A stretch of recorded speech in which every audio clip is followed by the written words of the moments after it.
जन आए भरत कई करनी, जनक समाज जथामति बरनी। सुनि गुरु परिजन सचिव महीपति, वे सब सोच स्नेह विकल अति।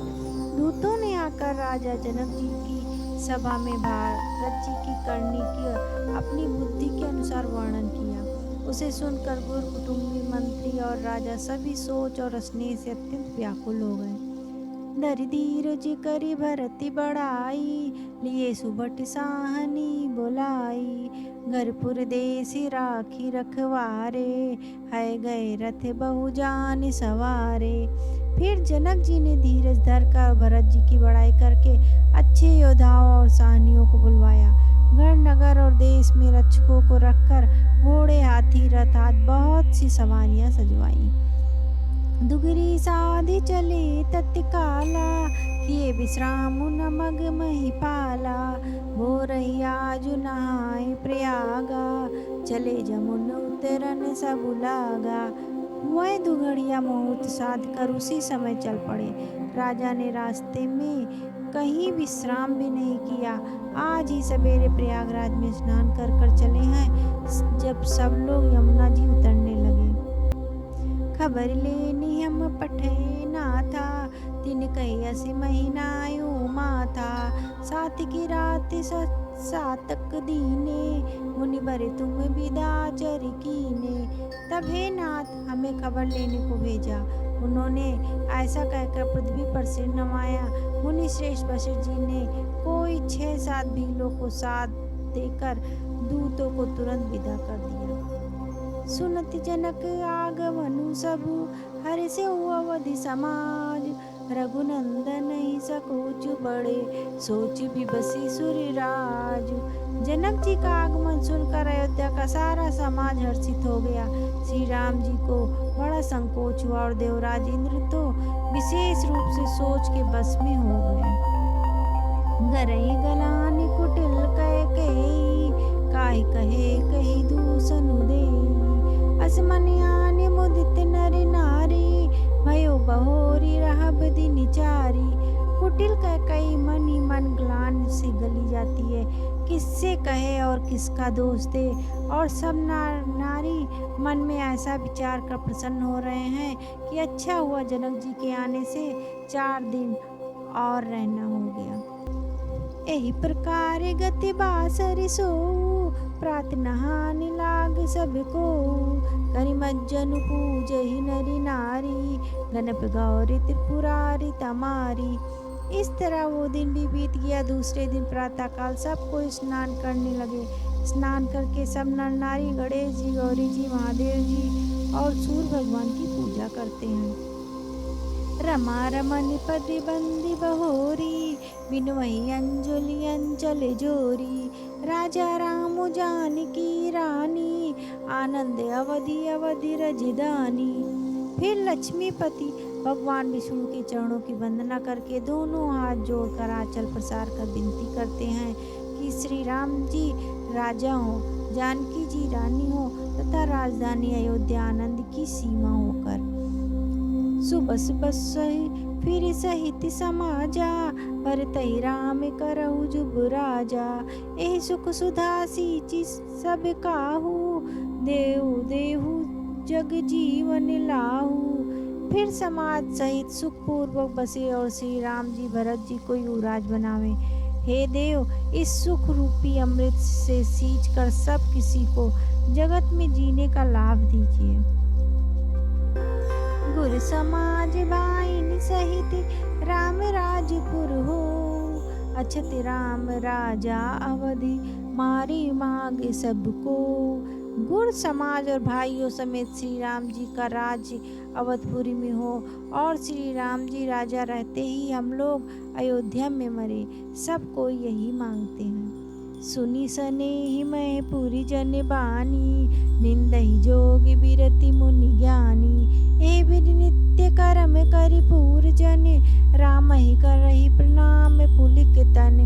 अयोध्या वासियों को प्रेममयी बाणी सुनकर ज्ञानी मुनि भी अपने योग और वैराग की निंदा करते हैं। अवधवासी इस प्रकार नित्य क्रम करके श्री राम जी को पुलकित शरीर हो प्रणाम करते हैं। ऊंच नीच मध्यम नर नारी, लाहि दरस निज निज अनुहारी। सावधान सबहि सन मानहि, सकल सराहति कृपा निधानहि। ऊंच नीच और मध्यम सभी श्रेणियों के स्त्री पुरुष अपने अपने भाव के अनुसार श्री राम जी का दर्शन प्राप्त करते हैं। श्री रामचंद्र जी को सावधानी के साथ सबका सम्मान करते हैं और सभी कृपा निधान श्री रामचंद्र जी की सराहना करते हैं। लरिकाहि ते रघुबर बानी, पालत नीति प्रीति पहिचानी। सीली सकोच सिंधु रघुराऊ, सुमुख सुलोचन सरल सुभाऊ। श्री राम जी के लड़कपन से ही आबाद है कि वे प्रेम को पहचान कर नीति का पालन करते हैं। श्री रघुनाथ जी सील और संकोच के समुद्र हैं। वे सुंदर मुख के या सबके अनुकूल रहने वाले हैं, सुंदर नेत्र वाले या सबको कृपा और प्रेम की दृष्टि से देखने वाले और सरल स्वभाव है। कहते राम गुण गनि अनुरागे, सब निज भाग सराहन लागे। हम सम पुण्य पुंज जग थोरे, जिन्हें राम जानत करि मोरे। श्री राम जी के गुणों समूहों को कहते कहते सब लोग प्रेम में भर गए और अपने भाग की सराहना करने लगे कि जगत में हमारे समान पुण्य की बड़ी पूंजी वाले थोड़े ही हैं, जिन्हें श्री राम जी अपना करके जानते हैं। ये मेरे हैं ऐसा जानते हैं। प्रेम मगनित ही समय सब, सुनियावती मिथिलेश।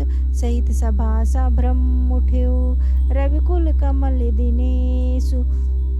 उस समय सब लोग प्रेम में मग्न है। इतने में ही मिथिलापति जनक जी को आते हुए सुनकर सूर कुल रूपी कमल के सूर श्री रामचंद्र जी सभा सहित आदर पूर्वक जल्दी से उठ खड़े हुए। भाई सचिव गुरुपुर जन साथा, आगे गमन कीन रघुनाथा। गिरवर दीख जनक पति जबहि, करि प्रणाम रत त्याग्यो तबहि। भाई मंत्री गुरु और पूर्ववासियों के साथ लेकर श्री रघुनाथ जी आगे जनक जी की अगवानी में चले। जनक जी ने ज्यों ही पर्वत श्रेष्ठ कामदनाथ को देखा त्यों ही प्रणाम करके उन्होंने रथ छोड़ दिया, पैदल चलना शुरू कर दिया। राम दरसि लाल शाहु छाहू, पति श्रमलेशु कलेशु न काहू। मन तह जहाँ रघुबर वैदेही, बिनु मन तन दुख सुख सुधि केही। श्री राम जी के दर्शन की लालसा और उत्साह के कारण किसी को रास्ते में थकावट और क्लेश जरा भी नहीं है। मन तो वहाँ है जहाँ श्री राम और जानकी जी हैं। बिना मन के शरीर के सुख दुख की सुध किसको हो। आवति जनकु चले यही भांति, सहित समाज प्रेम मति माती। आए निकट देखी अनुरागे, सादर मिलन परस पर लागे। जनक जी इस प्रकार चले आ रहे हैं, समाज सहित उनकी बुद्धि प्रेम में मतवाली हो रही हो। निकट आए देखकर सब प्रेम से भर गए और आदर पूर्वक आपस में मिलने लगे। लगे जनक मुनि जन पति बंदने, ऋषनि प्रणाम कीन रघुनंदने। भाईनि सहित राम मिलि राजहि, चले लवाय समेत समाजहि। जनक जी वशिष्ठ जी और आदि अयोध्यावासी मुनियों के चरणों की वंदना करने लगे और श्री रामचंद्र जी ने सतानंद आज जनकपुरवासी ऋषियों को प्रणाम किया। फिर भाइयों समेत श्री राम जी राजा जनक जी से मिलकर उन्हें समाज सहित अपने आश्रम में लिवा चले। आश्रम सागर शांति रसी, पूरन पावन पातु। सेन मनहु करुणा सरिति, लिए जाहि रघुनाथु। श्री राम जी का आश्रम शांत रस रूपी पवित्र जल से भरपूर समुद्र है। जनक जी की सेना मानो करुणा की नदी है, जिसे श्री रघुनाथ जी उस आश्रम रूपी शांत रस को समुद्र में मिलाने के लिए लिए जा रहे हैं। बोरति ज्ञान विराग करारे, बचन सशोक मिलद नदिनारे। सोच उसासी समीर तरंगा, धीरज तट तरुवर कर भंगा।